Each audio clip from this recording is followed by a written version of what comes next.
yang lebih dalam mengenai hal ini. Jadi saya akan kembali dari sini, dari upaya pembentukan Global Environment Governance. Jadi ada dua pandangan. Saya akan loncat dulu ke sini untuk masuk ke upaya pembentukan Global Environment Governance itu. Jadi ada dua pandangan dari kaum liberalis dan dari kaum Marxis tentang penanganan lingkungan. Nah, kalau dari kaum liberalis, mereka menganggap bahwa untuk mengatasi untuk mengatasi persoalan lingkungan ini, yang dibutuhkan itu adalah sebuah rezim, atau yang dibutuhkan itu adalah sebuah pemerintahan global gitu. Makanya namanya Global Environment Governance. Nah, di mana kalau menurut kaum liberalis tadi menganggap bahwa untuk membentuk yang namanya Global Environment Governance itu, maka harus dipersiapkan tiga hal ini. Jadi polanya hampir sama ya, polanya hampir sama ketika ada rezim kapitalisme global. Mereka juga punya asumsi dasar bahwa kalau ekonomi dunia ini mau harmonis, kalau ekonomi dunia ini mau berjalan setara begitu, mau berjalan saling menguntungkan, maka harus dibentuk yang namanya rezim kapitalis global. Untuk itu rezim kapitalis global itu membutuhkan instrumen-instrumen, misalnya organisasi internasional, makanya dibentuk ada yang namanya WTO, harus ada international law-nya, harus ada hukum internasionalnya, harus ada hubungan antar negara. Hal itu pula yang kemudian pola itu diterapkan untuk melihat persoalan lingkungan. Jadi persoalan lingkungan itu mereka asumsinya sama, bahwa persoalan lingkungan yang terjadi di dunia ini, kita lihat ada perubahan iklim, kemudian kita lihat ada pemanasan global, kemudian dan persoalan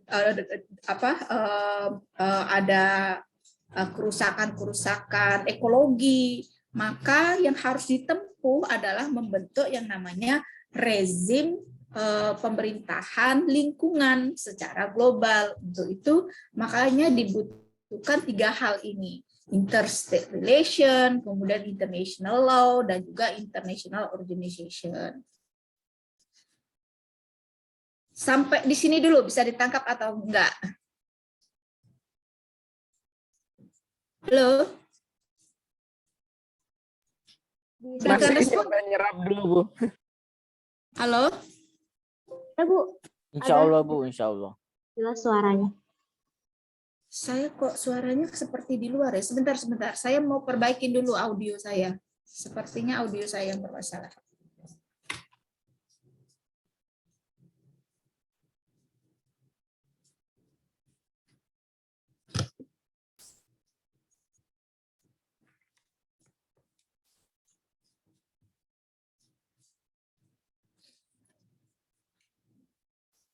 Coba tes dulu bersuara. Tes. Yes, udah masuk. Oke. Ya, itu tadi ya. Jadi, tetapi ada hal-hal yang harus diperhatikan ketika membentuk yang namanya Global Environment Governance. Jadi, untuk membentuk hal itu, tiga hal ini perlu diperhatikan. Yang pertama, capacity building. Capacity building itu berkaitan dengan fund, kemudian expertise, teknologi, yang di dalam konsep sustainable development menyediakan kerangka kerja yang normatif dan mencerminkan kesepakatan antara dunia berkembang dan dunia maju. Mereka kalau bikin hal-hal semacam ini seolah-olah ada kekuatan yang berimbang ya antara negara maju dengan negara berkembang, meskipun kadang-kadang faktanya tidak demikian. Nah, berkaitan dengan capacity building ini tadi, fund pendanaannya seperti apa? Saya sudah mention di minggu kemarin bahwa teknologi-teknologi yang berkaitan dengan keramahan lingkungan itu untuk saat ini masih relatif mahal. Kenapa saya katakan masih relatif mahal? Dan para ahlinya juga masih terbatas. Misalnya saya kasih contoh, selama ini kan kendaraan kita itu kan masih banyak yang kendaraan dan industri kita masih banyak yang berbasis pada penggunaan bahan bakar berbasis fosil. Berbasis fosil itu ya dari dari gas alam, kemudian dari minyak.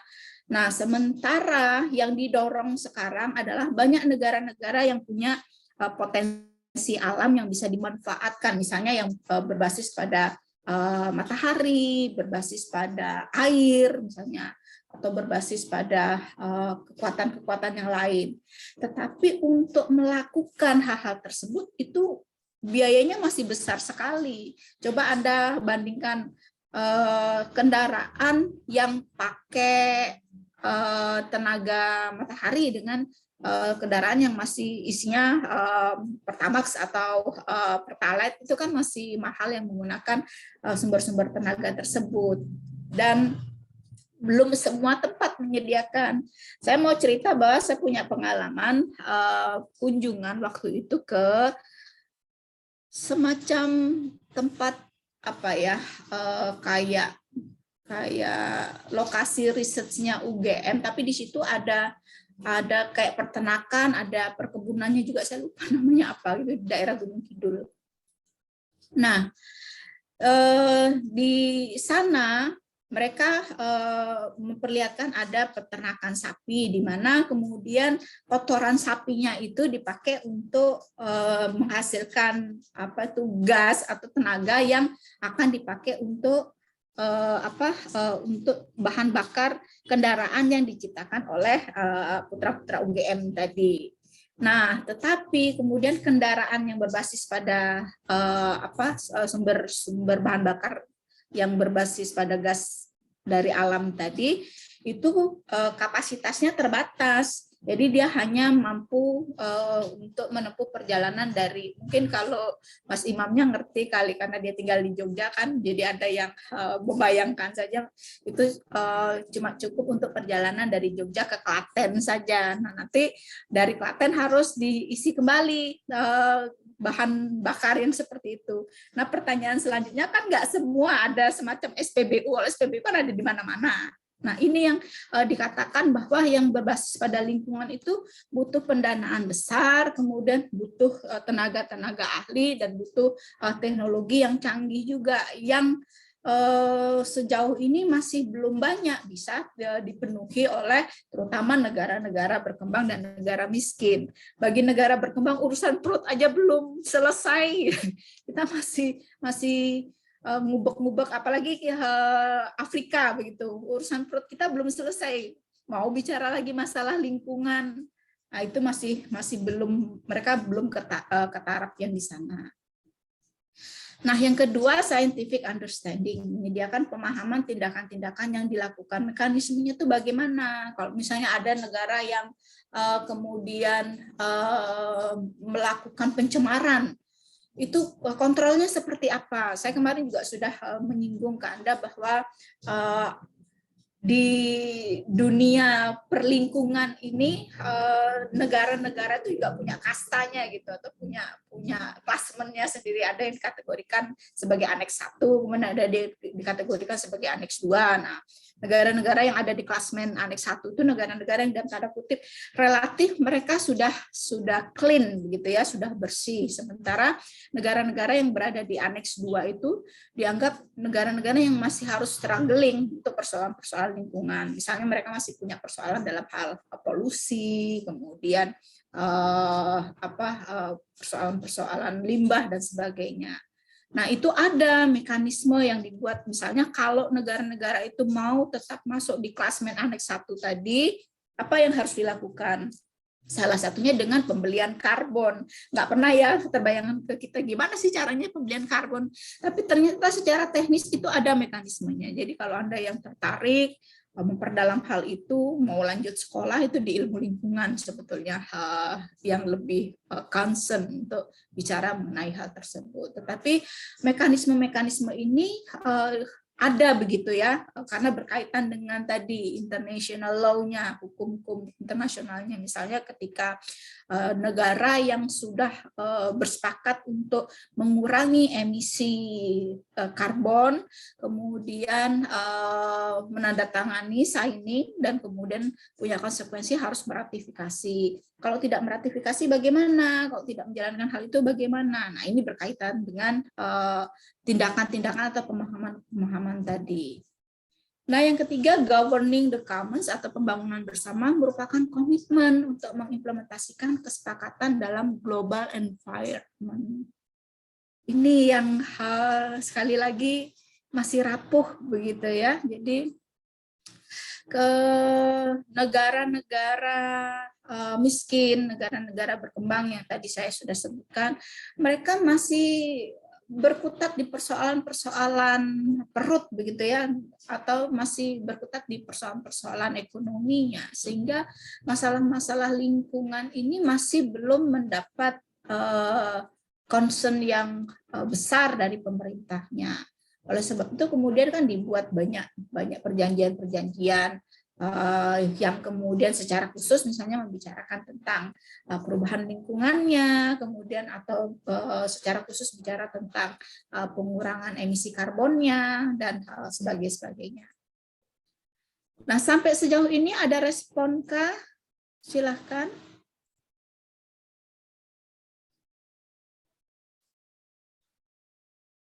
Yakin ya, nggak ada pertanyaan. Nanti kalau keluar di soal saya, silakan. Oh, Mas iya, Bu. Imam. Iya, Bu. Saya sempat baca bahwa salah satu yang menghalangi transisi energi dan penyebaran kayak mungkin mobil listrik dan alat-alat ramah lingkungan itu salah satunya karena paten gitu kan, Bu ya. Iya. Paten itu menghalangi bisa tersebarnya produk-produk tersebut. Nah, pertanyaan saya itu sebagai produk yang sifatnya darurat gitu ya, Bu. Mungkin karena kondisi krisis iklim ini statusnya bisa aja sama kayak vaksin atau obat. Paten-paten untuk barang-barang seperti ini tuh perlu nggak sih, Bu, dihilangi? Karena di satu sisi sifatnya darurat dan paten ini menghalangi, tapi di sisi lain kan paten itu perlu ada untuk melindungi intellectual property begitu. Terima kasih. Ya, betul. Ya, ini tadi berkaitan dengan kepentingan negara maju, Mas. Jadi kan persoalan paten ini mereka sangat getol sekali. Kemarin kita bicarakan itu di WTO, di property right gitu, atau di intellectual property right. Jadi mereka sangat justru disinilah kepentingan mereka.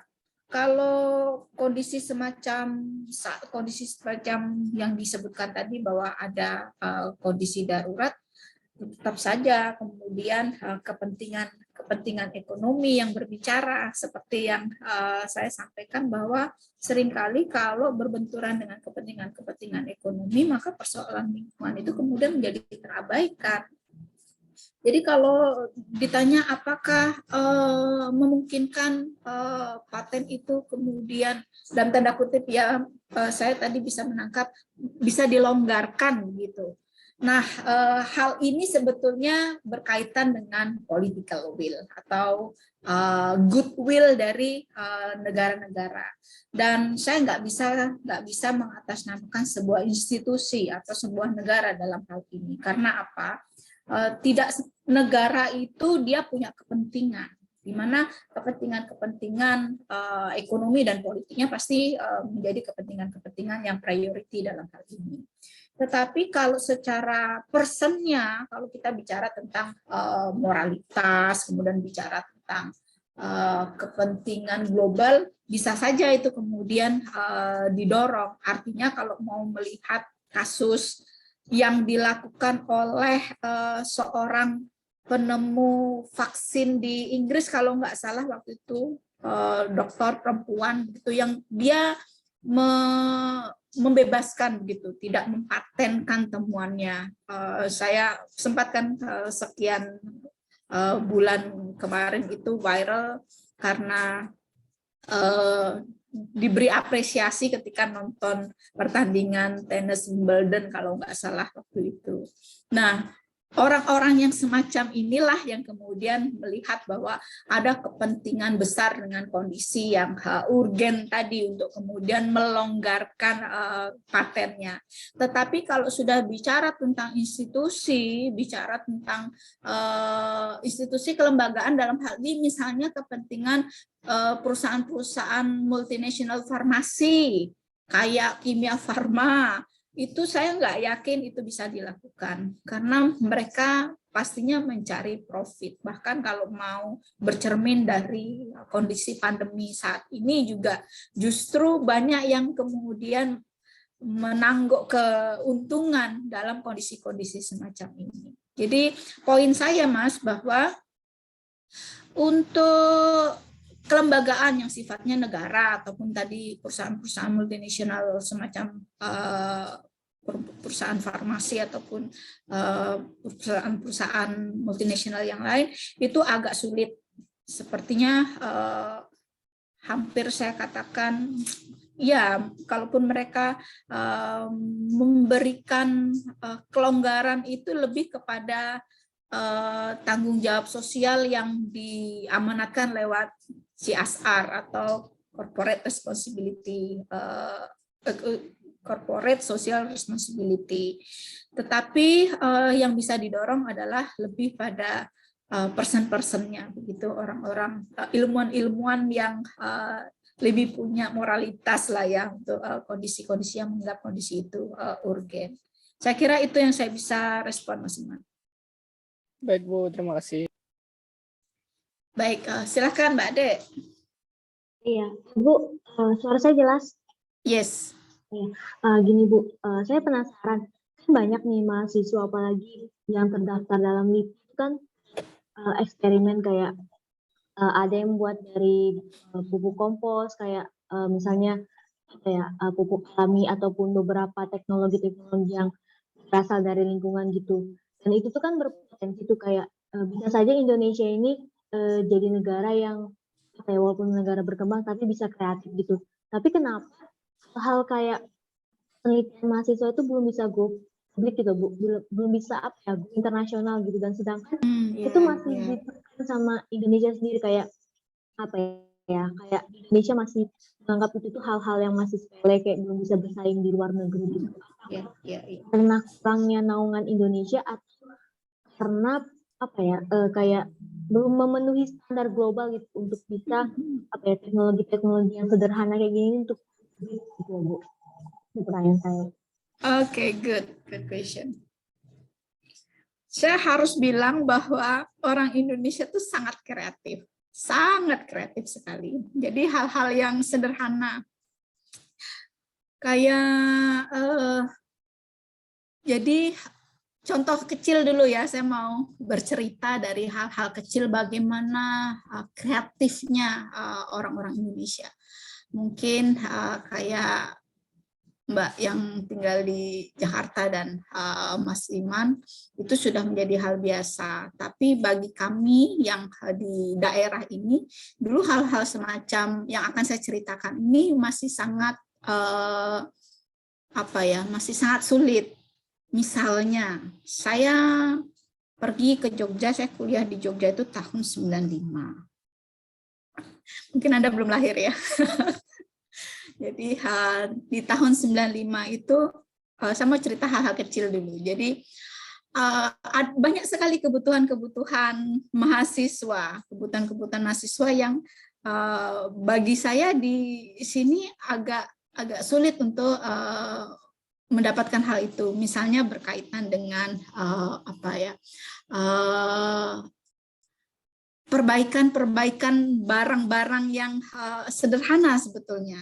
Yang dulu di Samarinda itu agak sulit, misalnya reparasi lemari, gitu kan? Reparasi lemari plastik yang begitu, karena dulu saya anak kos ya merasakan. Kalau sekarang kan sudah banyak barang-barang yang kayak portable gitu, tapi zaman saya dulu trennya itu kalau di kos ya kasur kecil yang tipis, kemudian lemarinya juga dari lemari plastik yang rangkanya disusun-susun begitu. Nah, kadang-kadang untuk menghemat, aduh kan namanya lemari plastik itu bisa robek begitu. Tapi di Jogja waktu itu ada tempat reparasinya sendiri. Hal-hal yang begitu itu yang buat saya tidak terpikirkan. Atau kemudian reparasi koper yang kalau di Samarinda ini agak sulit juga nyari tempat. Paling kita kalau tas rusak ya udah dibuang aja, lebih sering begitu kan. Makanya dulu itu stereotype orang-orang Jogja itu bilang orang Kalimantan orang kaya-kaya. Yang kaya enggak ya. Jadi karena sebetulnya susah mencari tempat-tempat reparasi seperti itu. Yang itu sangat gampang sekali dicari di Jogja. Itu hal yang kecil. Kemudian hal yang lain misalnya saya sering mendengar untuk kendaraan-kendaraan kita itu sering sekali para teknisi itu mengakali dengan istilah-istilah di kanibal gitu ya, misalnya mobilnya Daihatsu kemudian nggak ada spare partnya di kanibal dengan merek lain dan it's work gitu, akhirnya itu bisa jalan, tetap bisa berfungsi. Nah, poin itu yang saya mau jadikan penguatan bahwa sebetulnya orang-orang Indonesia ini kreatif. Tetapi persoalannya adalah, dan ini sebetulnya sudah mulai dibangun, kolaborasi R&D, research and development between university and private sector itu masih sangat rendah sekali. Di mana kebanyakan hasil-hasil riset dari university itu hanya berhenti sampai di tingkat perpustakaan gitu. Jadi penelitian-penelitiannya selesai di lab, selesai di, kalau yang sosial ya selesai di perpustakaan. Indonesia ini termasuk dalam jajaran negara yang literasinya kan rendah sekali. Jadi budaya kita untuk menulis, kemudian budaya kita untuk diseminasi atau mempublikasikan tulisan kita itu masih rendah. Bahkan yang membuat kemudian scoring education kita dengan Malaysia itu tertinggal adalah Malaysia lebih, bukan karena mereka lebih pintar, no, tidak seperti itu. Saya punya keyakinan orang-orang Indonesia ini banyak yang pintar-pintar. Tetapi publikasi-publikasi kita itu ada gap yang tinggi sekali dengan Malaysia. Apalagi kalau dibandingkan dengan Jepang. Jadi Jepang itu mereka sudah mulai setiap bulan itu perusahaan-perusahaan, misalnya robotik di Jepang itu dia akan roadshow begitu ya, roadshow di universitas-universitas di Jepang, di Waseda kah, di Tokyo University atau di Kitakyushu atau di Hokkaido University untuk mencari kira-kira mereka punya temuan apa ya yang terbaru yang kemudian bisa dikerjasamakan, dibeli.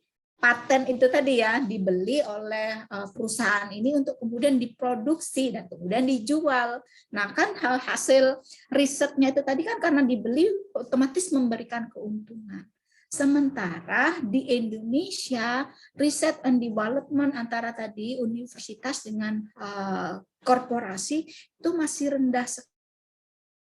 Kalaupun ada ya 1-2. Contoh yang paling kita bisa lihat, misalnya temuan deteksi COVID, apa yang dihirup dari UGM itu apa namanya sih? Saya jadi tiba-tiba jadi lupa ya. Jadi dulu kan sempat kalau nggak harus pakai antigen atau nggak usah pakai yang swab ini. Misalnya kita bisa pakai yang temuan dari UGM yang apa sih namanya?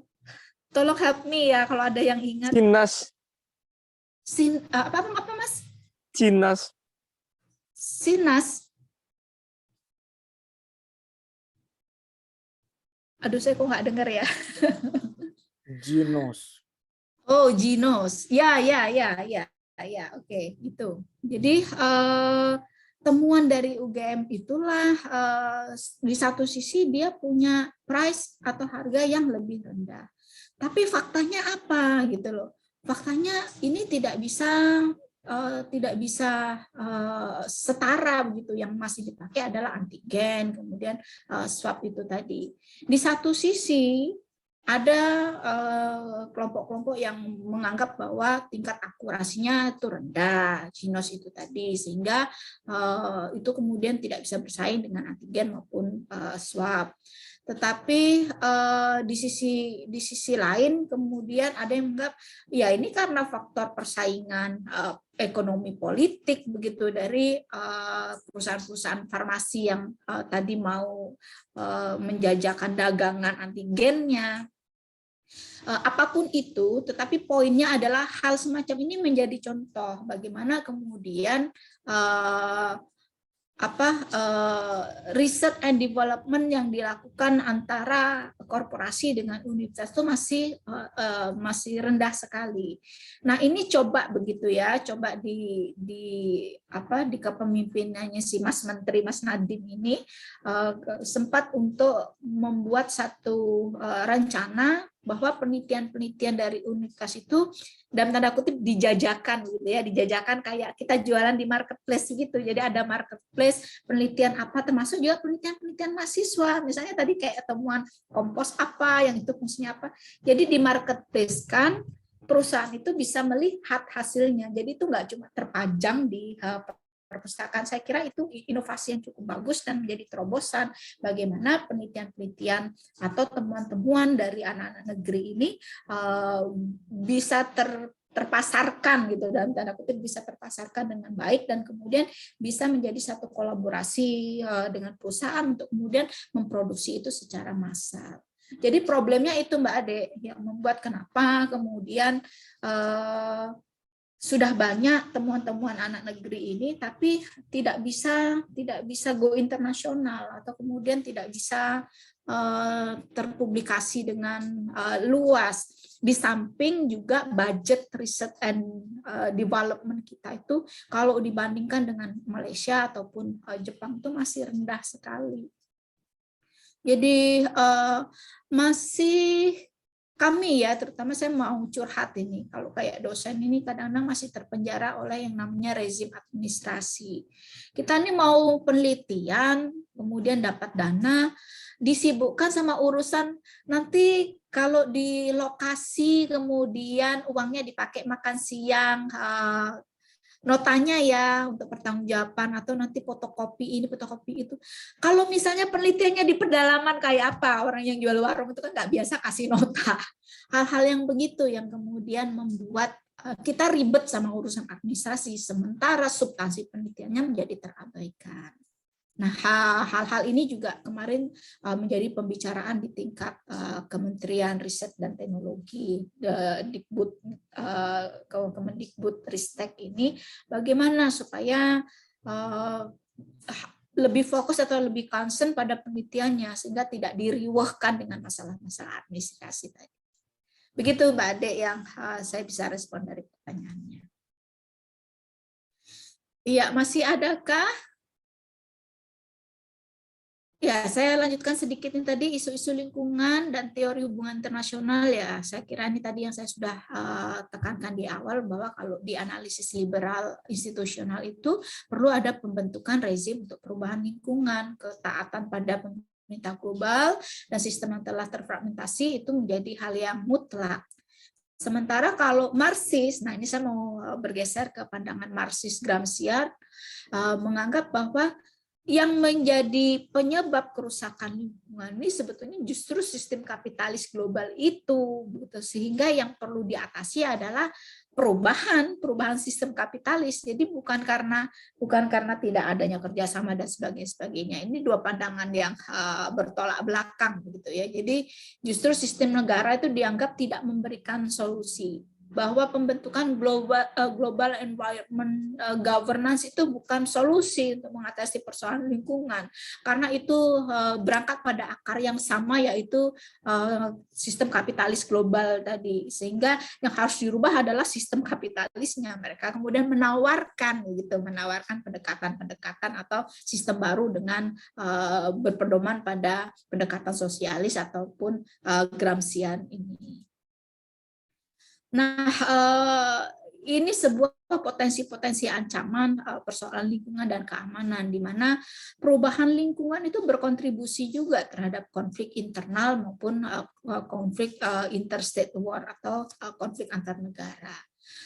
Saya rasanya juga sudah jelaskan bagaimana kalau kemudian ada keterbatasan natural resources yang tadinya menjadi tumpuan utama, misalnya tadinya ada satu daerah yang sangat bergantung pada sungai atau pada danau, kemudian karena ada eksploitasi dari kepentingan kapitalis tadi, misalnya dengan penambangan yang akhirnya membuat water resources tadi itu menjadi terbatas lah. Ini yang kemudian berpotensi untuk menimbulkan konflik. Nah, untuk itu ada key points atau beberapa poin-poin penting di sini yang perlu kita cermati, bahwa sebetulnya pertemuan-pertemuan internasional mengenai lingkungan itu lebih banyak memiliki tujuan politik di samping juga pembicaraan isu lingkungan. Nah, terkadang pembentukan, sekali lagi, kepentingan-kepentingan negara maju seperti Amerika Serikat, Eropa, dan sebagainya, di mana pertemuan-pertemuan lingkungan seperti Paris Agreement dan sebagainya hanya semata-mata seperti pertemuan-pertemuan seremonial saja, di mana mereka lebih mengedepankan kepentingan-kepentingan ekonomi dengan kendaraan lingkungan ini tadi. Nah, itu yang kemudian banyak terjadi, membuat perjanjian-perjanjian lingkungan itu menjadi rapuh. Aturan lintas batas mengenai lingkungan seringkali menimbulkan konflik, benturan dengan rezim ekonomi dan dunia. Ini yang kali-kali saya juga sudah sampaikan. Tindakan internasional dibutuhkan untuk mempromosikan norma-norma, pemahaman secara saintifik, dan pendampingan partisipasi dari negara-negara berkembang. Jadi butuh political will, butuh goodwill dari negara-negara yang punya kemampuan teknologi, expertise, dan juga fund itu tadi untuk melakukan pendampingan, terutama di negara-negara berkembang. Dan ini sebetulnya yang didorong di dalam pidato Pak Jokowi kemarin di G20, bahwa harmonisasi yang sesungguhnya adalah harmonisasi kehidupan dunia yang kita saling membantu, care each other, begitu, aware each other, bukan kemudian menganggap bahwa satu negara itu hanya menjadi lahan eksploitasi mereka. Nah, tetapi kan sekali lagi terkadang kepentingan-kepentingan ekonomi yang berbicara di sini. Tetapi percayalah begitu, kalau secara masih banyak orang-orang baik yang, dan masih banyak pemimpin-pemimpin baik yang pastinya juga punya sense of belonging akan harmonisasi dunia ini, sehingga apa yang diinginkan tadi, pendampingan partisipasi dari ke negara-negara berkembang ini bisa terjadi.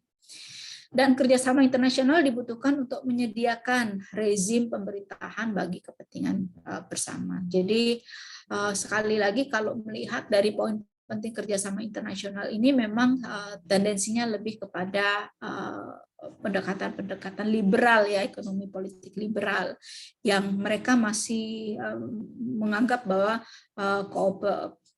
corporation atau kerjasama itu menjadi hal yang mutlak begitu untuk bersama-sama bisa mengedepankan kepentingan mereka. Saya kira ini yang berkaitan dengan masalah ekonomi, politik, dan isu-isu lingkungan. Dan sudah banyak juga argumentasi yang Anda bisa baca dari slide yang saya berikan ini, kenapa kemudian masalah-masalah lingkungan ini juga masuk di dalam studi hubungan internasional. Saya kira itu, dan saya akan share screen untuk UAS-nya ya.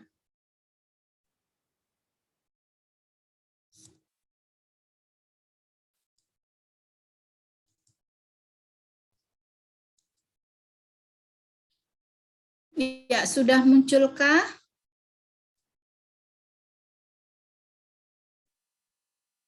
Sudah munculkah? Ya. Saya mau Anda cermati dulu secara teknis harus melakukan apa sebelum soalnya nanti saya perlihatkan. Mudah-mudahan terbaca ya. Kalau nggak terbaca nanti bisa di screenshot deh. Jadi saya bacakan di sini petunjuknya. Kerjakan secara individu. Jadi ini bukan kerja kelompok, tapi kerja individu. Sifat ujiannya take home exam dikerjakan, dan kertas kerjanya itu dikumpulkan paling lambat hari ini, hari Rabu, tanggal 7 Desember 2021, pukul 23.55. 5 menit sebelum menuju pukul 00. Dan saya sangat saklek untuk masalah kedisiplinan waktu ini, di mana keterlambatan pengumpulan berimplikasi pada pengurangan skor sebesar 5 poin dari nilai yang diperoleh per hari. Silahkan kalau Anda nggak mau kumpulkan di 23.55 ini, silahkan aja 2 hari lagi juga nggak apa-apa, ya hitung aja. 1 hari saya kasih korting 5 poin.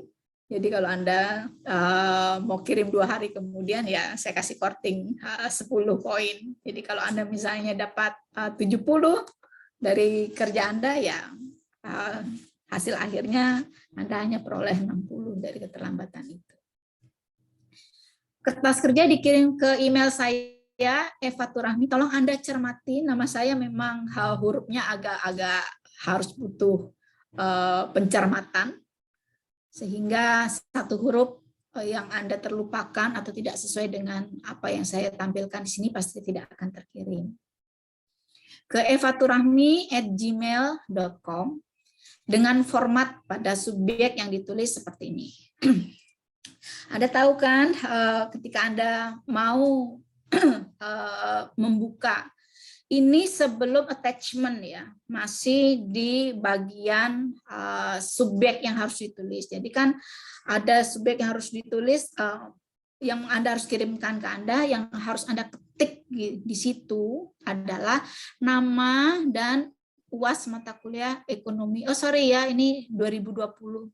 Benar ya, Anda angkatan 2020? Iya Bu, 2020. Tapi ini maksud saya di tahunnya sebetulnya. Jadi diganti nanti ekonomi politik internasional kelas A atau Anda kelas B. Jadi kalau Anda kelas A ya ditulis aja ekonomi politik internasional kelas A 2021 yang tahun ini, 2021. Nah, kirimkannya itu dalam bentuk Word, jangan dalam bentuk PDF. Kenapa Word? Ya supaya saya bisa kasih catatan-catatan juga. Dan pada bagian depan sebelum di attachment, jadi di lembar depannya sebelum Anda attachment itu, tulis di situ namanya, kemudian NIM-nya, mata kuliahnya, kelasnya, dan angkatan tahun berapa. Sampai di sini dulu.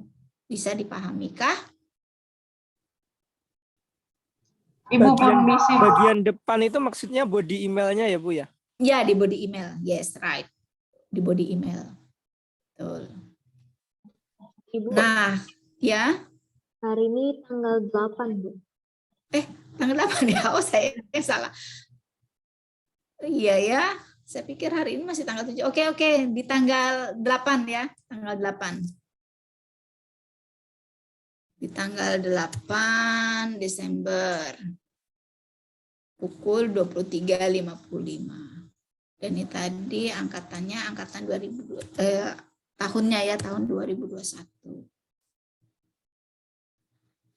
Nah, di body emailnya tadi ditulis seperti nama, NIM, mata kuliah, kelas, dan angkatan. Nah, begitu Anda mengerjakan di lembar Word-nya, pojok kanan Anda tulis seperti ini. Namamu siapa, NIM-nya sekali lagi, mata kuliahnya, dosen pengampu, kelas apa, angkatan tahun berapa, dan tanggalnya. Tanggalnya saya kira tanggal hari ini. Untuk teknisnya ini dulu bisa dipahamikah? Bisa, Bu. Kenapa saya minta seperti ini? Karena Anda akan mengirim ke email saya itu secara acak. Saya takut terinterrupt dengan email dari kelas yang lain, dari mata kuliah yang lain, sehingga itu sangat menyulitkan untuk saya, sehingga saya butuh secara teknis untuk dilakukan hal seperti itu. Nah, kalau ini sudah dipahami, nanti kalau belum paham kita bisa balik lagi ke sana. Ini soalnya boleh di screenshot ataupun dicatat juga enggak masalah. Silakan.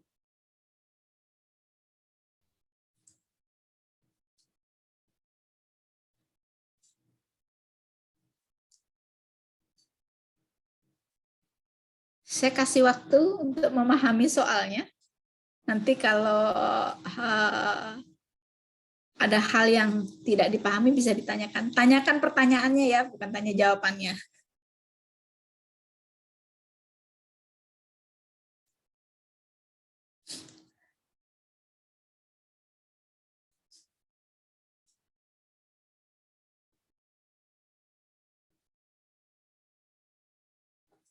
Silahkan untuk berstrategi. Saya sudah cantumkan poin-poin dari pertanyaan-pertanyaan itu. Untuk pertanyaan nomor 1 poinnya 30, kemudian pertanyaan nomor 2 poinnya 35, dan pertanyaan nomor 3 poinnya 35.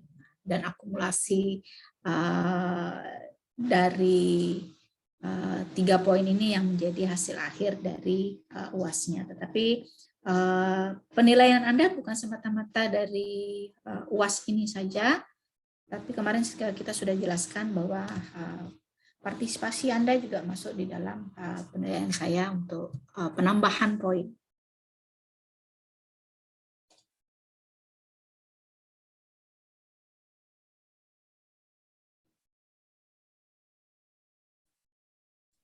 Maaf Ibu, izin bertanya. Ya, silakan. Untuk menjawab poin-poin ini ada kayak satu pertanyaan kita jawab satu lembar gitu atau gimana Ibu? Tidak ada. Saya tidak membatasi. Silahkan Anda menjawab sesuai dengan interpretasi Anda, dan tentunya saya punya mekanisme sendiri untuk menilai hal tersebut. Tetapi model saya, satu yang saya bisa kasih kata kunci pola saya adalah orang yang di dalam memberikan jawaban-jawaban atau berargumentasi itu selalu menekankan based on evidence atau based on contoh gitu. Jadi bukan semata-mata masalah opini, tetapi saya lebih senang dan itu akan memperkuat argumentasi kalau Anda bisa memberikan evidence tadi dalam bentuk contoh. Sehingga beberapa pertanyaan di sini saya sudah tegaskan di sana. Misalnya pertanyaan nomor 1 itu Anda argumentasikan, kemudian dari argumentasi itu contohnya seperti apa, contoh realnya seperti apa. Kemudian nomor 2 juga saya kira demikian, nomor 3 juga demikian. Perkuat argumentasi Anda itu dengan evidence-nya, dengan contohnya. Sehingga kita tidak terbiasa untuk sekedar beropini, tapi berbicara based on data. Permisi Bu, Ya. bertanya Silakan. untuk menjawab ini apakah misalnya ada ketentuan gitu Kak Bu? Misalnya kan saya mau jawab yang nomor 3 dulu, mau nomor 2 dulu, seperti itu. Apakah boleh Bu atau harus berurutan? Sebaiknya berurutan, sebaiknya berurutan. Kalau teknisnya nanti Anda di rumah mau dikerjakan nomor 3 dulu, silahkan mau dioret-oret nomor 3 dulu, tetapi di dalam di dalam submitnya, di dalam fixnya, pengerjaan fixnya itu berurutan.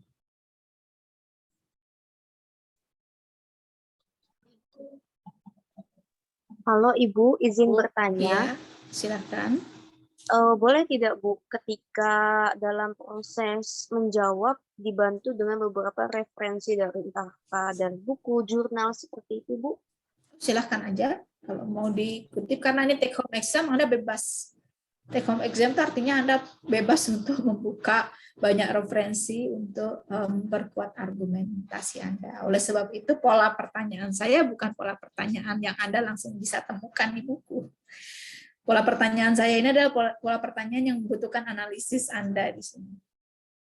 Kalau yang itu ada di buku, tentunya model ujiannya adalah closed book, bukan take home exam atau open book. Silakan saja. Baik, terima Oh kasih iya, Bu. Bu, izin bertanya, kalau untuk Ya. mengutip ini nanti bisa menggunakan body note atau footnote atau bebas, Bu? Bebas, bebas. Anda mau misalnya mau pakai body note bahwa data ada statement begitu yang Anda ambil dari kutipan tertentu, mau pakai misalnya Ahmad 2020 begitu, silakan aja. Atau mau pakai langsung referensi dari ketika Anda sudah menjawab semua, terakhir referensinya satu, misalnya bukunya siapa, di page berapa, atau artikelnya. Bebas aja. Baik, Bu. Masih Ibu ada bisa- lagi? Ya, Ibu bisa silakan. kembali ke slide 1 Kak Bu? Mau di Ya, SS. bisa.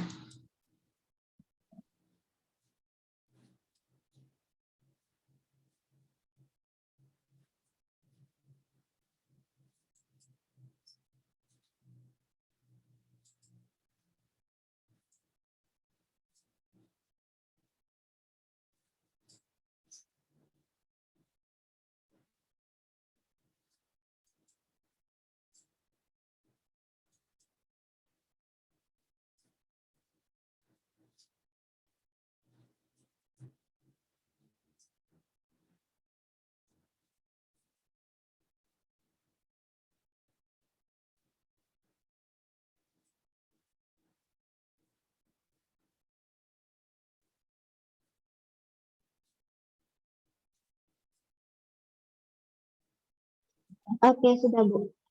Oke. Yang lain bagaimana? Ada secara teknis atau pertanyaan? Bu, saya izin bertanya, Bu. Ya, silakan. Untuk fontnya itu bebas juga ya, Bu? Fontnya bebas aja. Tetapi jangan yang menyulitkan untuk dibaca. Misalnya Anda pakai yang bridal apa gitu, yang tulisannya terlalu berbunga-bunga. Saya kira yang standar-standar aja ya, yang itu readable lah, bisa dibaca. Baik, Bu. Terima kasih.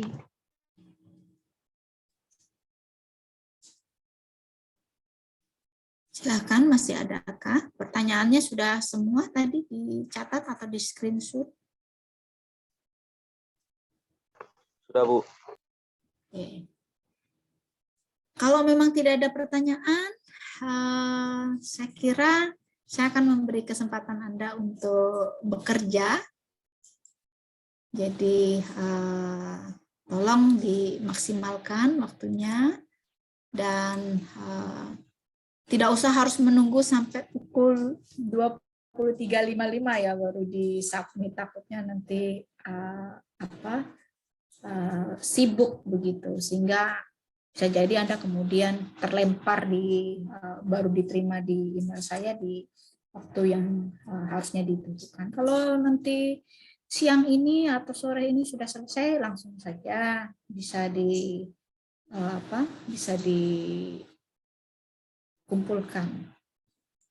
Ini kenapa Mbak Hairunisa? Bu, aku izin bertanya. Ini kan yang saya tahu kan di Samarinda kan sering banjir ya, Bu. Nah, ada nggak Ya. sih kebijakan dari pemerintah gitu, dari efek dari penambangan batu bara sendiri tuh, Bu, untuk menangani banjir?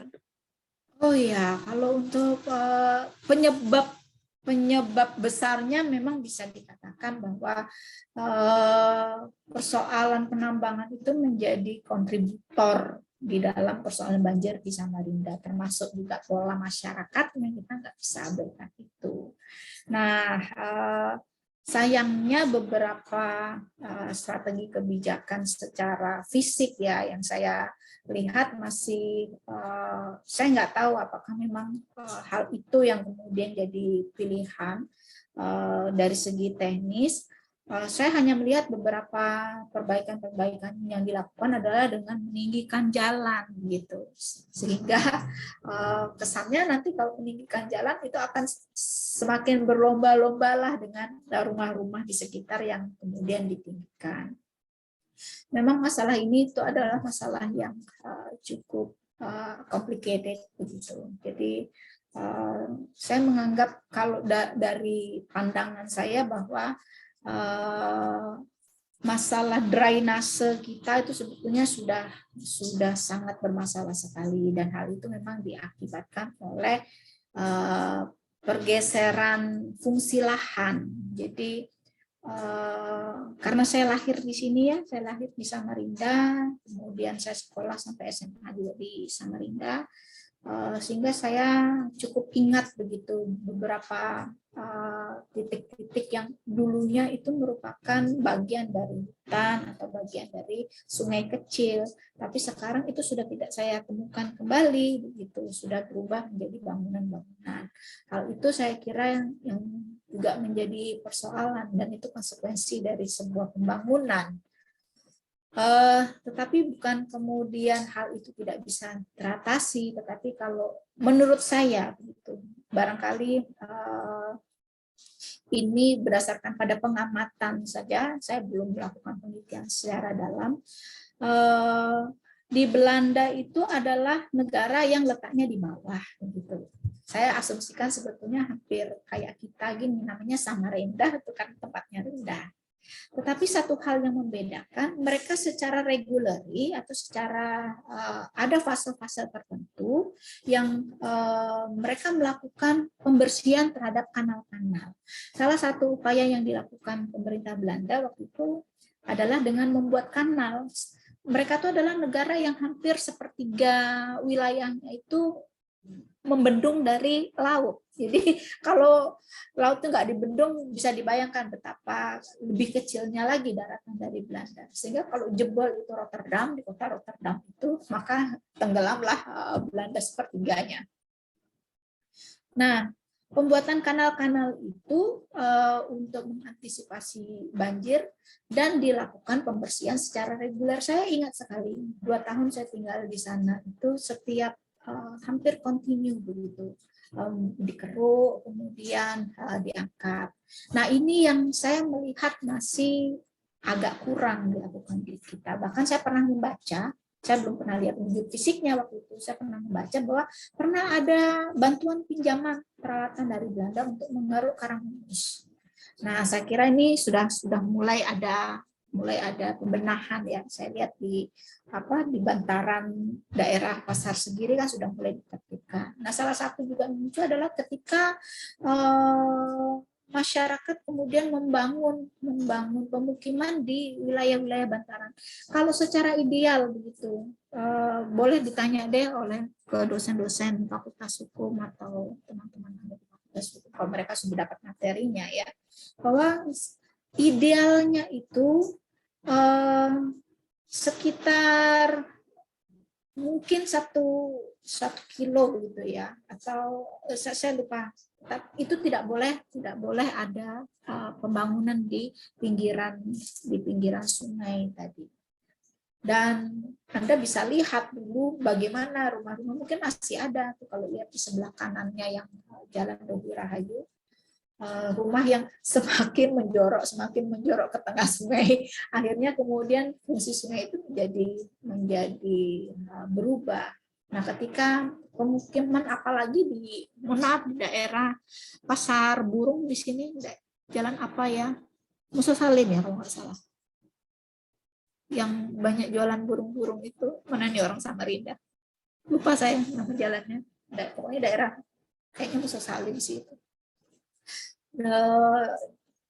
Yang mau tembus ke Arif Rahman Hakim itu kan masih padat sekali penduduk. Nah, saya kira perlu dipikirkan untuk relokasi juga. Nah, ini bukan pekerjaan yang gampang seperti yang dilakukan di masa pemerintahannya Pak Awang Faruk dulu, merelokasi masyarakat yang dulu tinggal di bantaran, dulu tepian itu waktu saya kecil rumah-rumah penduduk juga. Dan hampir sebagian besar masyarakat yang tinggal di bantaran Sungai Mahakam yang sekarang jadi tepian sampai jembatan Mahkamah Kota 1 itu sekarang tinggal di Bengkuri. Daerah Bengkuri itu jadi saya nggak tahu kalau ada sudah generasi keberapa yang tinggal di situ, boleh tanya. Dulu adalah orang-orang lama yang tinggal di wilayah tepian sana. Nah, mengembalikan kembali fungsi saya lebih senang menggunakan istilah menormalisasi kembali fungsi. Saya nggak pakai istilah naturalisasi, saya nggak paham itu. Normalisasi kembali fungsi sungai itu saya kira bisa menjadi satu strategi untuk mengatasi banjir. Yang dimana sungai itu perlu ada pembersihan atau pengerukan secara kontinu. Sebenarnya kalau tidak masa pandemi ini, saya mau ajak nih kelas ini untuk kita bersih-bersih sungai. Ikut programnya Pak Misman di bantaran sungai Karangungu sana. Ada sekolah sungai. Semua aja Anda untuk kita pungut sehelai sampah di sungai Karangungu. Tapi kondisinya seperti ini, saya kira secara individual juga saya mendorong Anda untuk punya kesadaran untuk tidak mulai memperhatikan lingkungan terutama di masalah sampah. Saya kira itu Mbak yang saya bisa respon. Baik Ibu, terima kasih. Oke, saya kira demikian ya. Selamat bekerja. Ini pertemuan kita terakhir untuk tatap muka secara virtual mata kuliah Ekonomi Politik Internasional, dan saya selalu berpesan, saya nggak mau ketemu Anda lagi ya untuk mata kuliah yang sama. Jadi saya mengharapkan Anda lulus di mata kuliah Ekonomi Politik Internasional ini. Kalaupun Anda harus bertemu saya kembali di mata kuliah yang berbeda, insya Allah kalau saya masih mengajar mata kuliah itu, Anda akan ketemu saya di semester 4 di mata kuliah diplomasi. Begitu, tetap jaga kesehatan. Saya minta maaf dalam interaksi ini ada hal-hal yang barangkali secara sengaja atau tidak sengaja menyinggung Anda, semata-mata hanya sekedar jokes atau hal yang saya tidak sadari hal itu. Demikian yang saya bisa sampaikan. Sampai ketemu di semester depan. Saya akhiri. Selamat pagi dan wabillahi taufiq wal hidayah. Assalamualaikum warahmatullahi wabarakatuh. Salam sehat untuk semuanya. Terima kasih Bu, sehat selalu. Terima kasih Bu. Bu. Terima Oke, kasih Ibu. izin live ya. Selamat bekerja. Sehat selalu.